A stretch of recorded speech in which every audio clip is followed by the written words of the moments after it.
नमस्कार साथियों, नमो बुद्धाय, जय हिंद। आज का दिन 26 जनवरी गणतंत्र दिवस है। इस दिन हमारे भारत में संविधान लागू हुआ था सन 1950 से।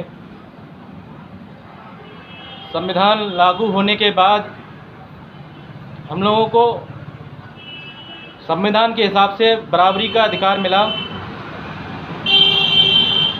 आज 26 जनवरी के दिन किसान सड़कों पे रुके हुए हैं, उतरे हुए हैं, आंदोलन कर रहे हैं। उसका एक बहुत बड़ा कारण है, किसान इस देश की रीढ़ की हड्डी है।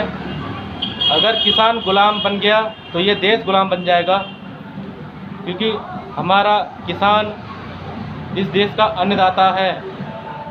तो ये सरकार इस देश को गुलाम बनाना चाहती है, अपनी मनुवादी व्यवस्था लागू कराना चाहती है, जो हमारे किसानों को और हमारे देशवासियों को कतई बर्दाश्त नहीं है। उन्होंने जो ये 3 कानून लाए हैं, उसके लिए किसान 2 महीने से सड़कों पे इतनी ठंड में बैठे हुए हैं। इनमें करीब 120 किसानों की शहादत हुई है। उन किसानों को श्रद्धांजलि देने के लिए सरकार से कोई भी मंत्री, कोई भी विधायक, कोई भी सांसद नहीं पहुंचा। ये कितना दुख का विषय है दोस्तों।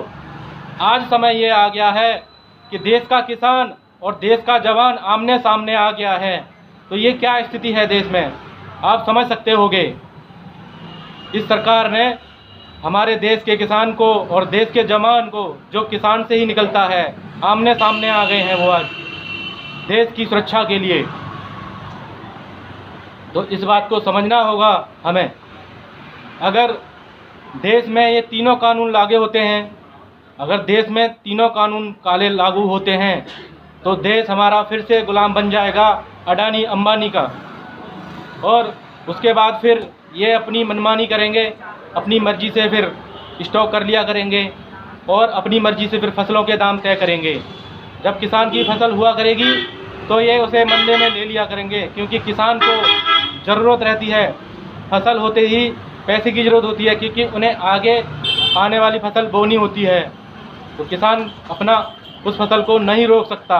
तो इसी का फ़ायदा ये सरकार और ये पूंजीपति उठाना चाहते हैं और देश को मजबूर करना चाहते हैं, बंधुआ मजदूर बनाना चाहते हैं। ये देश के किसान की ज़मीन हड़पना चाहते हैं। ये देश के किसान को कॉन्ट्रैक्टिंग फार्मिंग में लेना चाहते हैं।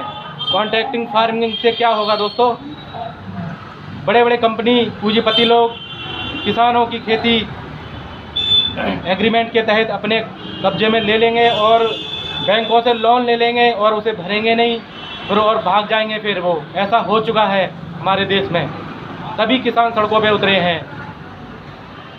ऐसा वाक़या हमारे देश में हुआ है। एक व्यापारी ने उसके किसान के खेतों पर 2-3 करोड़ रुपए ले लिए और उसे भरा नहीं और भाग गया वो। तो बेचारा किसान उसको कैसे भर पाएगा, तो उसका खेत फिर बैंक लेना नीलाम कर देगी। यही चाहती है ये सरकार कि किसानों के खेत उनसे छिन जाएं और किसान बंधुआ मजदूर बन जाए। ये बड़ा षड्यंत्र है इनका गुलाम बनाने का। पहले गोरे अंग्रेज़ों ने हम पे शासन किया था, अब ये काले अंग्रेज हम पे शासन करना चाहते हैं। तो दोस्तों, हम सभी को किसानों का समर्थन करना चाहिए और इनके समर्थन में हमें भी घरों से निकलना चाहिए।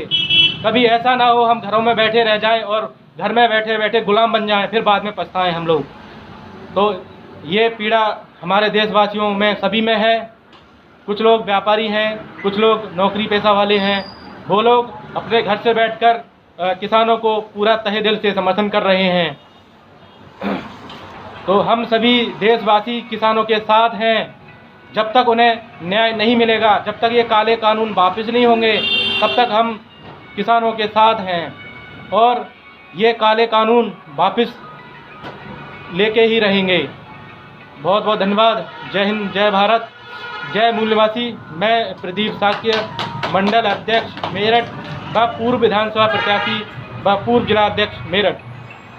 जन हितकार पार्टी जिंदाबाद। जिंदाबाद जनाधिकार पार्टी जिंदाबाद जनाधिकार पार्टी जिंदाबाद माननीय बाबू सिंह कुशवाहा जिंदाबाद माननीय बाबू सिंह कुशवाहा जिंदाबाद माननीय बाबू सिंह कुशवाहा जिंदाबाद माननीय इरफान भाई जिंदाबाद माननीय इरफान भाई जिंदाबाद माननीय इरफान भाई जिंदाबाद माननीय वीरेंद्र प्रजापति जिंदाबाद माननीय वीरेंद्र प्रजापति जिंदाबाद माननीय वीरेंद्र प्रजापति जिंदाबाद माननीय सुभाष प्रजापति जिंदाबाद माननीय सुभाष प्रजापति जिंदाबाद। जय हिंद जय भारत।